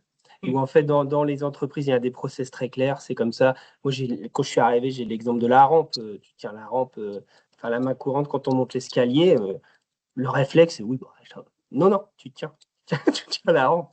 Et en fait, c'est tout simple, mais du coup, il y a un autre univers et donc une autre temporalité. Et des fois, c'est vrai qu'il faut aussi, du coup, ça nous pousse aussi, cette approche-là. Je trouve qu'elle vient aussi, du coup, nous impacter aussi. Et puis, oui, je suis d'accord, hein, nous remettre aussi un petit peu en question là-dessus. Hein. Même nous parents, il y a ces règles, va te tenir la rampe, je veux dire, même de traverser sur le trottoir, je veux dire, non, au passage clouté, un peu comme le font dans les usines, c'est vrai que ça nous remet en cause en disant, bon, il y a une certaine discipline qu'on n'avait plus, effectivement. Oui, vous témoignez souvent, Anne et Tibor, de ça, que Oui. Vincent, avant d'arriver, il avait aucune notion du code piéton, quoi. En fait, il y avait le risque partout. Et que nous, on nous a dit, vous inquiétez pas, on va lui apprendre dans l'entreprise le code piéton, parce que dans une entreprise, on apprend à circuler, il y a des piétons, il y a des couloirs de marche, etc. Et aujourd'hui, vous disiez que maintenant, il circulait à vélo, en respectant tous les codes, alors qu'il y a un an, il ne le faisait pas, quoi. Non, tout à fait. Même s'il y a quelqu'un qui ne traverse pas, non, il a cette rigueur maintenant qu'il ne l'avait pas du tout avant. C'est assez... Voilà.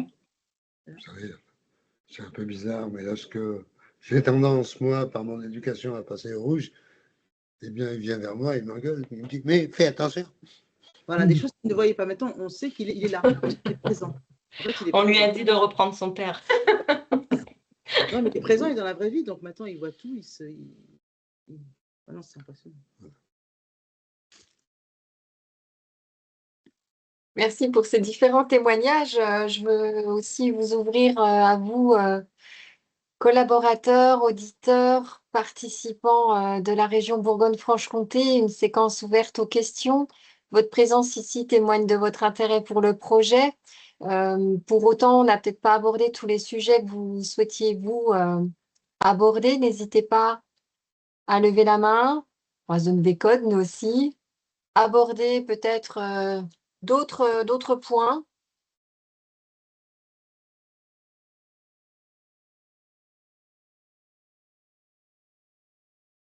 Madame Alric.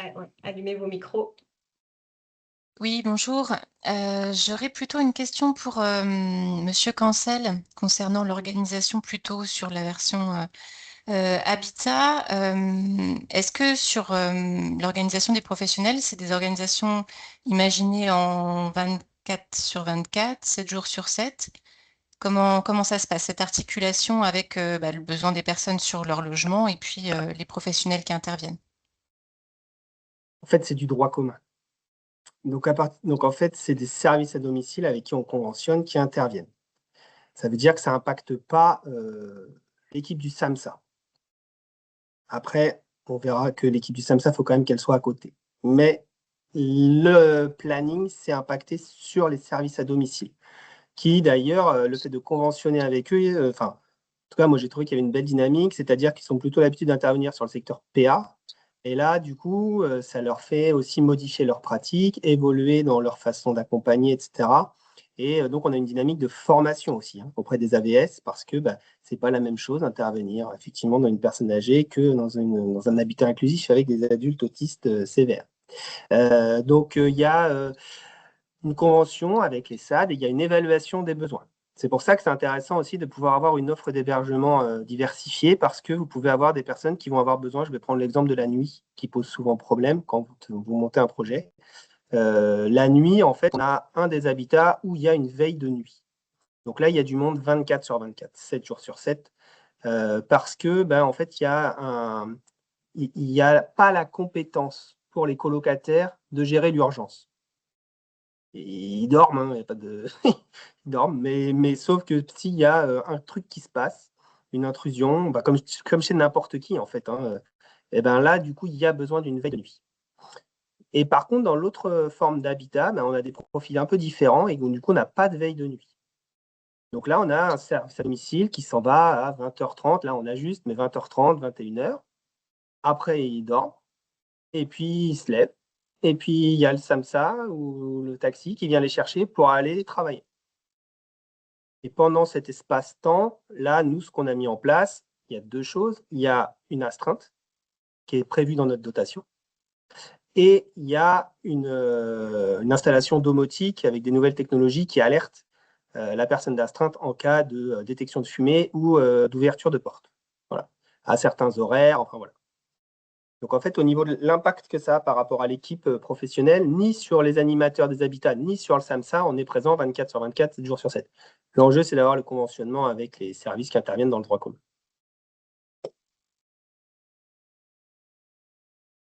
Ça veut dire que... Pardon, non, Allez-y. Ça veut dire que du coup, vous, au sein des PEP 45, vous portez des habitats, enfin diverses formes d'habitat, habitat inclusif, femmes. Vous avez ça au sein de votre...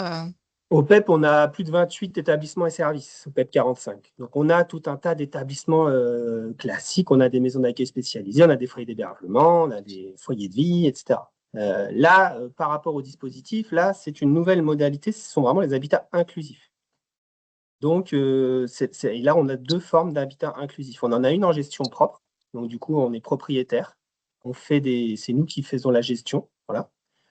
Et puis, on en a les fameux appartements, qui est donc l'offre la plus récente, où là, on a conventionné avec un partenaire, la IDAFI, qui a une agence immobilière à vocation sociale, dont c'est le métier d'accompagner ce type de projet, et qui, elle, là, du coup, assure la gestion. Et nous, on est là pour l'animation du lieu, et dans le cadre d'une convention, bien sûr, qu'on est organisé avec eux, quoi.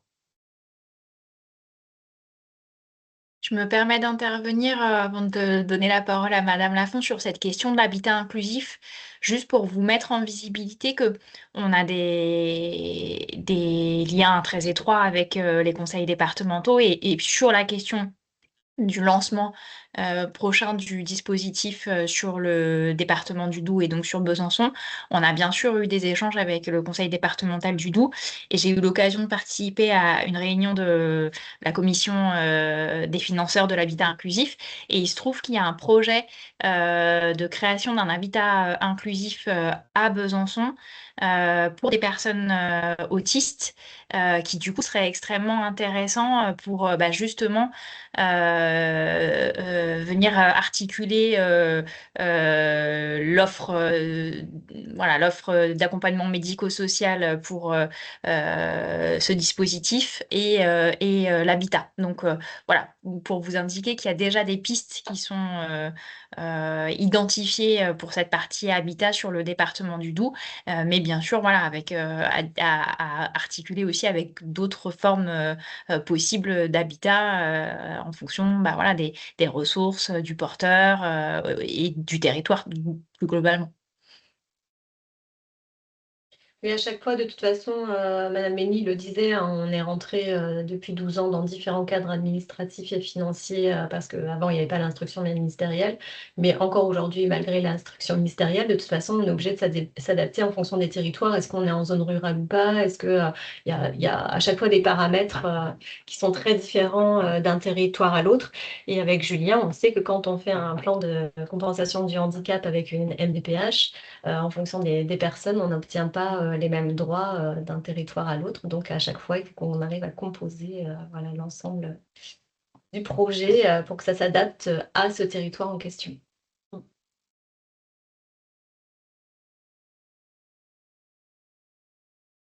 Il y avait Si on a une question de épuisé Madame votre Lafont. sujet. Oui, Madame Lafont. Bonjour. Oui, j'avais une question tout à l'heure. Vous avez évoqué le fait que il y avait une admission qui était faite avec un démarrage à NESAT. Et du coup, je me posais la question si sur ce projet-là, alors pour vous dans le 45 ou de façon générale, hein, il y avait éventuellement des doubles porteurs au niveau de la réponse à l'appel à projet, c'est-à-dire un SAMSA et un NESAT qui seraient en coordination. Ou alors, est-ce qu'éventuellement un SAMSA qui porte, mais avec des places réservées à NESAT? Ou est-ce que ce binôme, il est dans le 45, mais ce n'est pas nécessairement quelque chose qui est présent sur les autres territoires où il y a ce dispositif? Voilà, c'était ma première question.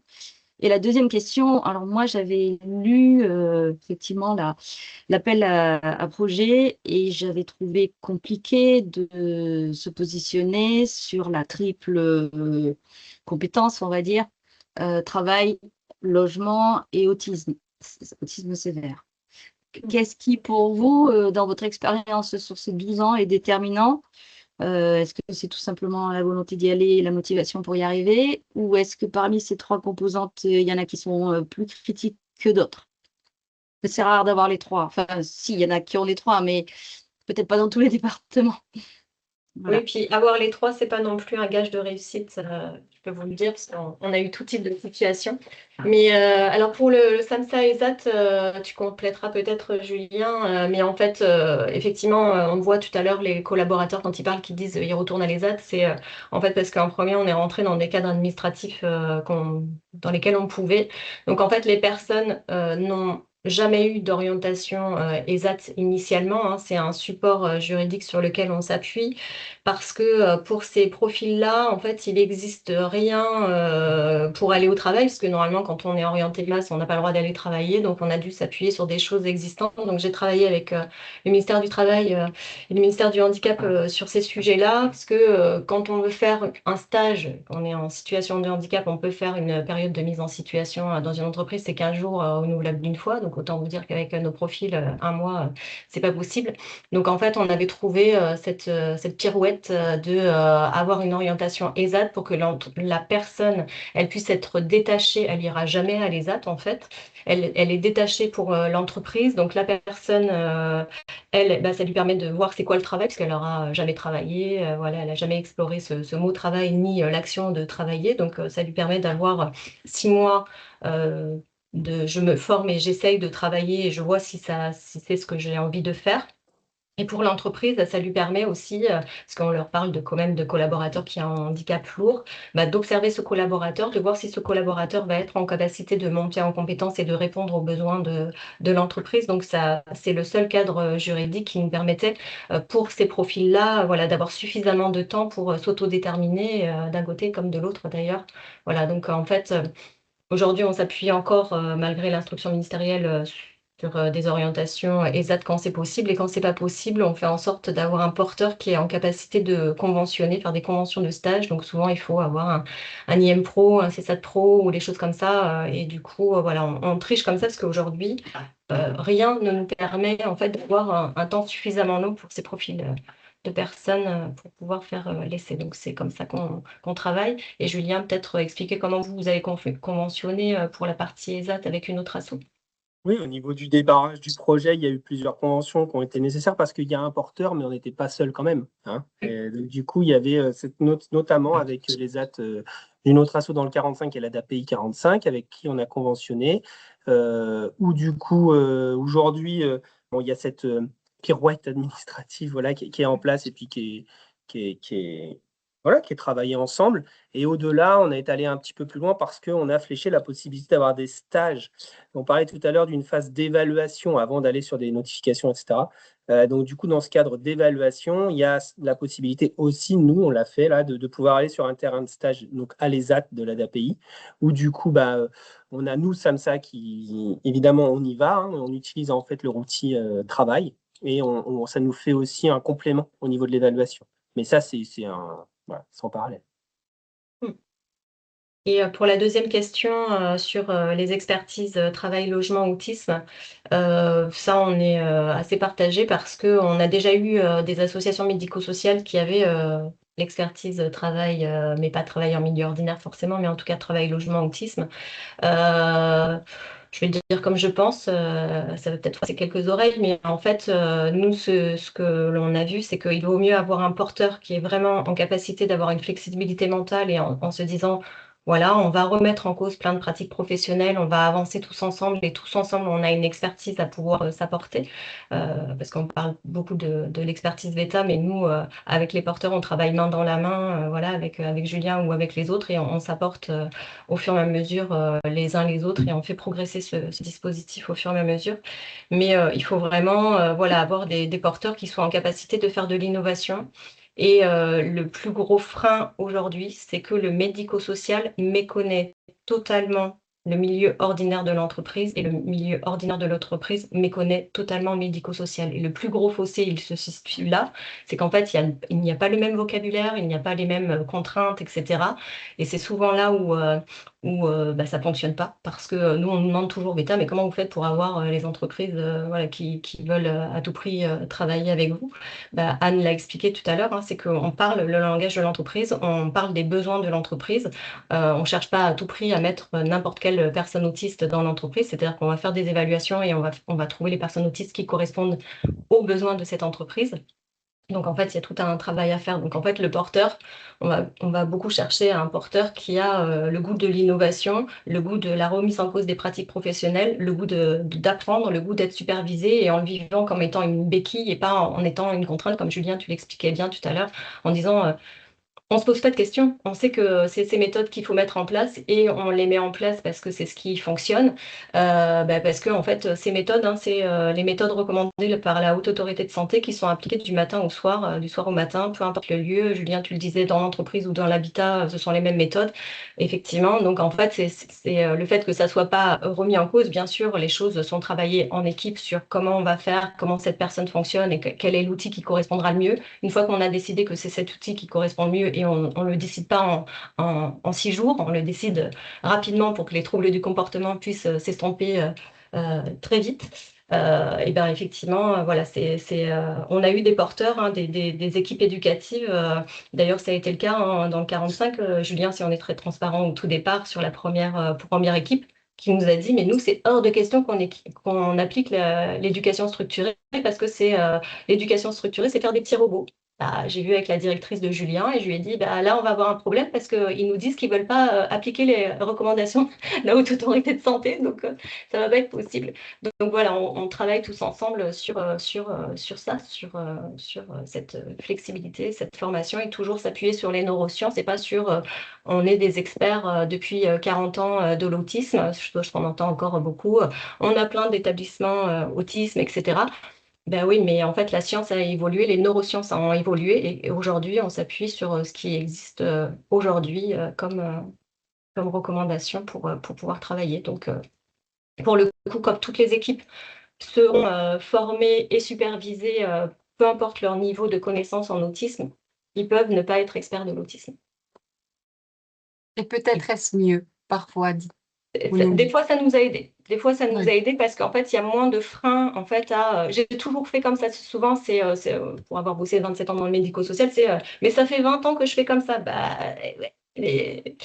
Maintenant, on ne fait plus trop comme ça. Donc, Ouais, juste peut-être compléter sur la partie habitat, où du coup, je trouve que c'est aussi quelque chose qu'il faut prendre en compte parce on peut se dire, en fait, ça peut être un habitat qu'on a déjà quelque part, etc. Ça peut, bien sûr, évidemment. Par contre, il faut juste faire attention à l'environnement. Parce que c'est-à-dire que il faut que ce soit un environnement entièrement quand même aménagé. C'est-à-dire que vous ne pouvez pas, à mon sens, hein, vous ne pouvez pas avoir un appartement de 3 personnes avec une personne avec TSA qui a besoin d'avoir ses outils, que ce soit, voilà, ça le guide, enfin, c'est absolument nécessaire dans un environnement mouvant en permanence. Enfin, je veux dire, s'il n'y a pas un minimum quand même d'harmonisation dans le projet des gens qui habitent le logement, je pense que ça peut poser quand même des difficultés. Après, le montage, il est ce qu'il est, mais au moins juste garder en tête que dans le même environnement, il y a quand même des besoins. Il faut un projet quand même un minima commun. C'est-à-dire que concrètement, on s'est posé la question, est-ce qu'on peut mettre quelqu'un dans un foyer de vie qu'on a acheté, dans un foyer d'hébergement qu'on a, des choses comme ça? En fait, la réponse était plutôt non, parce qu'il y a une habitude de travail, etc. Donc, soit on veut aller on change les habitudes. Là, ce n'était pas l'enjeu pour la problématique qui était la nôtre. Donc, du coup, voilà, ça amène aussi... Oui, ça pose aussi d'autres problèmes. On l'a eu sur des porteurs qui voulaient à tout prix en disant bah si, mais nous, dans notre établissement, c'est possible, il y a une petite aile, machin, etc. Et ça a souvent été vécu, alors on l'a fait 3-4 fois, on ne l'a pas fait énormément, mais en fait, ça a souvent été vécu comme un retour en arrière pour la personne concernée. C'est-à-dire qu'on lui dit tu vas travailler chez Dior, mais tu vas retourner au foyer le soir. Donc en fait, c'est à moitié en milieu ordinaire. Et puis aussi, pour les personnes qui, par exemple, vivaient en un moment creton en IME, ils disaient, bah, si, il peut rester dormir à l'IME, etc. Ça rassurait tout le monde, ça rassurait la famille, etc. Sauf que le collaborateur, lui, quand on lui dit, bah, demain, tu vas travailler chez Guerlain, puis les autres, ils vont aller à la piscine et faire de la peinture, des fois, ils se disaient, bah ouais, bah, demain, non, j'irai à la piscine. Bah, quand on est en CDI, on va pas un coup à la piscine et un coup, ou alors on y va le week-end ou quand on travaille pas. Donc, en fait, ça crée de la confusion à plusieurs étages. Et pour les équipes éducatives, comme tu dis, Julien, il faut que les méthodes soient exactement les mêmes, peu importe voilà, le lieu pour que la personne puisse généraliser, mais aussi pour la personne que ça soit cohérent, qu'elle ne vive pas comme un retour en arrière de je retourne en institution. Ou, voilà, donc il y a... Mm. Madame Lafont. Oui, sur la question de l'équivalent temps plein, parce que là, on voyait donc les trois personnes qui témoignaient au démarrage étaient tous les trois à mi-temps en usine le matin et puis l'après-midi avec des activités. Alors, est-ce que c'est une constante ou d'avoir au moins un temps partiel ou est-ce qu'il se trouve que ces trois personnes, c'est Non, ce non, qui leur c'est en fait ce que l'on a travaillé dans le temps parce que ce que on s'est aperçu, c'est que déjà, quand ils arrivent sur les dispositifs, il y a énormément d'apprentissage à faire parce qu'il y a l'apprentissage travail, mais aussi l'apprentissage vie sociale. Donc, en termes de fatigabilité sur le long cours, le mi-temps, c'est ce qui correspond le plus à ce profil. Certains seraient en capacité de travailler un peu plus, mais après, c'est comment jouer avec les équipes éducatives sur la présence entreprise et sur l'autre partie. Mais ce que l'on voit, c'est sur une année, et là, on le voit, on en parlait ce matin en réunion, quand on arrive un peu avant les vacances, ça tire sur la fatigabilité. Ils sont tous à mi-temps, donc à temps plein ou sur un temps plus important, ça serait compliqué. Donc, en fait, c'est vraiment ça aussi qui fait la réussite, c'est qu'on respecte le rythme et la fatigabilité liée au handicap de ses collaborateurs qui, on a l'impression qu'ils travaillent que à mi-temps, mais en fait, ils travaillent à temps plein parce que sur les autres temps, ils font des activités d'apprentissage à la vie sociale, à gérer leur appartement, à aller faire leurs courses, à aller faire leurs activités, etc. Donc, en fait, on en demande beaucoup au niveau des apprentissages.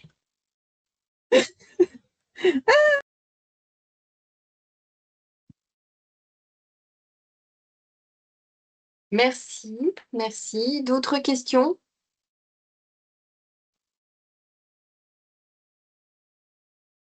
Non.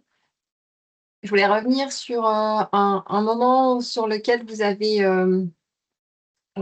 témoigné, je crois, Madame Causse, sur la diminution des troubles du comportement liés à ces pratiques conformes au RBPP, à également cette continuité dans l'approche entre gestionnaires, familles, les pratiques qui sont rencontrées dans l'entreprise, sur l'ensemble de cet écosystème finalement qui se met dans un épisode commun autour de la personne accompagnée, autour de ce collaborateur.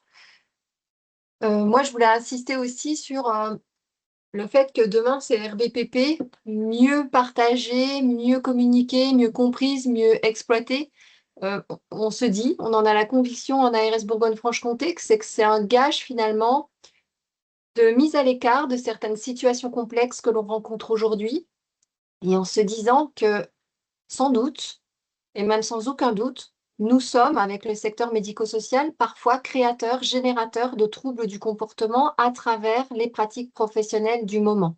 Alors, je ne veux pas, là aussi, ça va faire se dresser des cheveux sur la tête, forcément, de nos interlocuteurs avec qui nous avons toutefois une grande confiance, mais vraiment se réinterroger à travers ce projet, ce qu'on vient vraiment toucher du doigt là en ARS Bourgogne-Franche-Comté et ce sur quoi on veut capitaliser, c'est à la fois la conviction que ça peut marcher et que c'était capital pour nous aujourd'hui de vous réunir autour de familles, autour d'organismes gestionnaires qui, ça y est, se sont engagés, autour d'une association qui a un retour d'expérience et qui reste motrice sur l'ensemble du territoire métropolitain, que c'était capital pour nous de partager ça et vous montrer que il ne s'agit pas de le voir pour le croire, mais que réellement, il s'agit de le croire pour pouvoir le voir.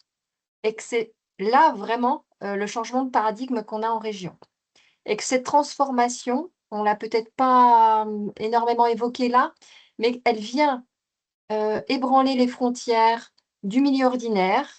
Elle vient réinterroger toute notre société, en fait, d'une façon globale, citoyenne.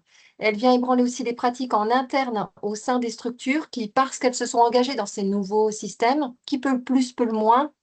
Et du coup, ça vient vraiment modifier les pratiques professionnelles d'un gestionnaire, dans l'ensemble de son offre globalement.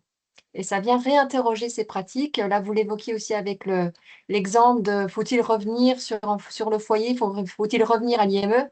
Mais non, mais surtout pas. Si on veut jouer le jeu, et c'est pas un jeu quelque part, on y va, quoi. Et on y va franchement tous ensemble. Et on vient chercher la société civile, on vient chercher nos partenaires, qu'ils soient CD, qu'ils soient MDPH, qu'ils soient du droit commun, les entreprises. Enfin, c'est vraiment un autre système, c'est un pas de côté complet. Et vous évoquiez l'agilité nécessaire au sein des équipes. Sachez que nous, la volonté côté Agence régionale de santé, c'est aussi d'avoir cette propre agilité, cette propre flexibilité pour venir à vos côtés quand vous serez candidat, pour pouvoir apporter aussi, voilà, nous aussi on a des doutes, on ne sait pas exactement quel dispositif va venir candidater, comment on va pouvoir l'autoriser, mais quelque part, mais on s'en fout, on avance, quoi, on y va. Donc vraiment d'avoir à nos côtés cette conviction, et on voit que finalement, il s'agit surtout de valeurs, comme vous l'indiquiez, côté Andros, d'un partage et d'une vraie envie d'y aller, et on construira ensemble sur la suite. On voit que ça se construit et dans le temps et dans l'espace. Et ben, on a 8 départements à couvrir. On se dit quand même que si on est sur 6 à 8 collaborateurs par département, imaginez-vous, c'est une masse de 60 ou 80 places qui seraient évitées. Et quel avenir on offre? Quel changement de regard on offre? Donc, c'est vraiment ça qu'on vient chercher aujourd'hui avec vous, qu'on est venu chercher la semaine dernière et qu'on continuera à embarquer sur l'ensemble du territoire. Voilà, je voulais vraiment porter ce message pour l'ensemble des organismes gestionnaires qui nous écoutent en région et vous dire que toute cette démarche de transformation de l'offre qu'on a engagée depuis plusieurs années, quelque part, c'est juste une nouvelle pierre à l'édifice, c'est une nouvelle brique sur le mur qu'on construit ensemble. Il y en aura d'autres. Mais c'est forcément un passage obligé aujourd'hui dans notre région d'y aller, et d'y aller avec l'équipe qui s'engage à nos côtés. Voilà, je voulais profiter quand même de ce moment pour pouvoir le... Et vous réécouterez au cas où le webinaire aussi de la semaine dernière, de réentendre aussi cette maman qui nous répète sur les 10 minutes où elle intervient, je ne sais pas, une 50aine de fois, le mot incroyable. C'est impressionnant de se dire, une maman elle-même n'y croyait presque pas au départ. De se dire le mot incroyable, mais zut, comment on le rend croyable en région Bourgogne-Franche-Comté, nous aussi. Voilà. Julien, Voilà. c'était la maman d'Albéric pour Julien, parce que c'est une famille qui t'accompagne. À chaque fois, les familles, ce sont des témoignages extrêmement émouvants Oui. de se dire, zut, on est passé à côté d'une vingtaine d'années de pratiques professionnelles. Voilà, alors tout le monde ne pourra pas en bénéficier, hein. Je ne veux pas non plus, là, on a des familles avec qui ça a fonctionné. Vous nous disiez 93% de réussite, hein, aujourd'hui. Oui, il y a 7% de personnes collaboratrices qui ont essayé d'y aller. Ça ne fonctionne pas. OK, mais captons les 93% pour qui ça fonctionne. Voilà. Et Et puis, c'est pour ça on qu'on a est aussi des marges de manœuvre. Tout à l'heure, on disait, Anne disait pour Andros, ça correspond peut-être pas forcément à tout le monde, mais ils ressortent transformés. Julien peut témoigner pour Jean-Baptiste. Jean-Baptiste a commencé chez L'Oréal. Et il y a eu des troubles du comportement. Il a dû partir de L'Oréal, mais l'équipe d'EPEP a souhaité ne pas lâcher Jean-Baptiste en se disant il a besoin peut-être de plus de temps et qu'on l'entraîne plus longtemps. Et ils l'ont fait pendant 1 an sur la partie habitat en lien avec un service d'aide humaine. Et aujourd'hui, il est chez Dior. Voilà, et on lui a laissé le temps en fait de progresser. Donc c'est pas toujours possible, mais il y a des marges de manœuvre et il y a voilà des retours voilà qu'on peut imaginer quelquefois sur certaines situations pour accepter d'avancer à leur rythme aussi, quoi. Ah, je rajoute juste sur le fait que ça a une dimension associative aussi, en fait. C'est-à-dire que nous, on a quand même un gros organisme gestionnaire dans le département. En fait, c'est porté par un des services de l'association, mais finalement, ça vient impacter aussi en ricochet, finalement, les collègues, puisque du coup, on se remet à travailler avec autour de projets qu'on n'aurait pas forcément cru, hein, que ce soit notamment par rapport à l'accompagnement en milieu ordinaire, soit dans le logement, mais aussi dans l'entreprise. Et finalement, ça vient là compléter quelque chose. Et ça fait forcément aussi ricocher, ça vient nourrir, hein, mais vraiment positivement, hein, pas toute l'organisation, parce qu'il y en a qui sont éloignés de ces thématiques-là chez nous, mais tous ceux qui sont en lien avec ces thématiques-là, indirectement, ça découle aussi, quoi. On a, pour l'exemple des PEP, peut-être Julien, c'est que l'ancienne directrice du pôle adulte des PEP, Corinne Blanco, avec lequel j'ai monté ce projet du côté adulte, vient de passer au PEP, au pôle enfance, justement dans cette idée là, de continuer la transformation depuis l'enfance, en fait, puisqu'on a prouvé que les adultes, c'était possible. Du coup, voilà, il y a une volonté de continuer à transformer, comme vous disiez, l'ensemble des services. Tout à fait. Nous allons conclure avec une nouvelle vidéo lancée par Madame Cos, avec une vidéo de synthèse un peu, vous verrez. Je vais changer pour ceux qui étaient déjà là à l'autre webinaire. On part chez Dior, mais c'est leur dernière vidéo, donc il y aura un autre angle d'approche. Et puis vous dire qu'ils ont également réalisé au niveau de l'association VETA des études d'impact de cette démarche complète qui montre en termes de conclusion, si je vais très vite, une meilleure autonomie financière, gestion du salaire, paiement, achat, voilà, quelque chose qu'on peut pas forcément imaginer au départ. Une plus grande autonomie, on l'a entendu dans les déplacements, une amélioration de la communication, de la régulation des émotions, ça on l'a entendu également. Évidemment, le développement d'interactions sociales, que ce soit et au travail et via la partie habitat dans les interactions sociales du fait de sortir dans le voisinage, etc. On l'a vu à travers également le témoignage des parents de Vincent, ce renforcement de la confiance en soi et de l'autodétermination, ou faut-il dire parce qu'autodétermination, alors confiance en soi. Les effets sont également très positifs pour les familles. Les deux témoignages nous l'ont vraiment montré. Et un des mots-clés aussi qu'on a pu repérer, c'est celui de la fierté. Alors, pas seulement celui des parents, celui de ces jeunes aussi, pour qui aussi on peut s'interroger sur les impacts psychologiques positifs que ça peut amener de se dire, ça y est, je suis une personne à part entière dans notre société. Des parents également heureux, rassurés sur l'avenir de leurs enfants quand on voit toutes les inquiétudes que ça peut apporter, tant à l'âge de l'enfance, de l'adolescence, puis de l'âge adulte. Donc il y a à la fois cet équilibre de vie retrouvé, mais aussi cette sérénité retrouvée grâce à cet accompagnement qui est proposé.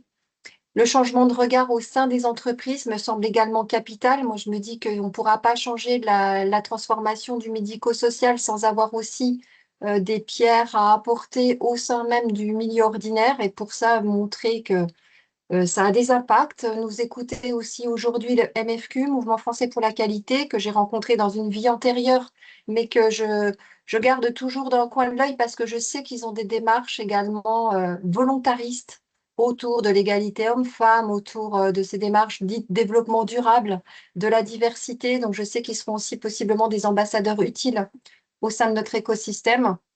Et puis, évidemment, ça fait monter en compétence les acteurs du médico-social. Donc, nous, c'est également une démarche qu'on soutient depuis plusieurs années. Et là, ça donne vraiment à voir sur l'utilisation de ces bonnes pratiques professionnelles, sur le changement que ça induit au sein des structures, que ça induit globalement sur l'ensemble de l'organisme gestionnaire. Donc, la transformation passe pour nous forcément par ce type de projet aussi. Voilà. En termes de conclusion, je vous partage un nuage de mots de ce que j'ai entendu aujourd'hui. Et puis, Madame Cos, je vous propose de lancer la vidéo. Merci beaucoup de votre écoute.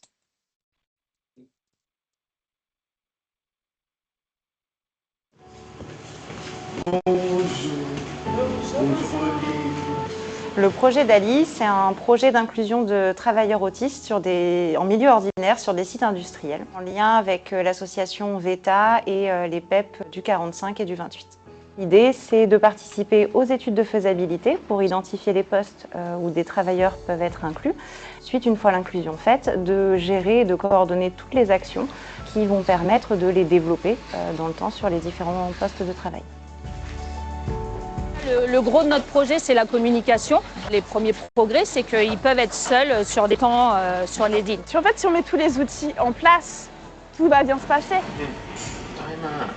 Personnellement, je trouve ça intéressant de travailler avec eux.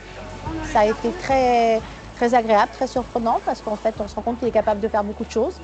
En plus, il fait très bien son travail. Il est très minutieux, donc content de l'accueillir. Ils travaillent comme nous et que ce soit Rémi ou Thibaut, on n'a aucun souci avec eux, tout se passe bien. Il y a une très belle complicité entre les équipes et Nicolas. C'est une belle victoire. Ils sont fiers aussi d'avoir réussi ce travail tous ensemble. De voir l'inclusion, la véritable inclusion, en fait, ça n'a pas de prix, quoi. Je suis très fière. Avec sa pathologie, voilà, c'est la cerise sur le gâteau, Dior. Voilà, c'est beaucoup plus court que la... Au moins, on est dans les temps et ça laisse voilà, les messages essentiels à entendre, en fait. Voilà, c'est...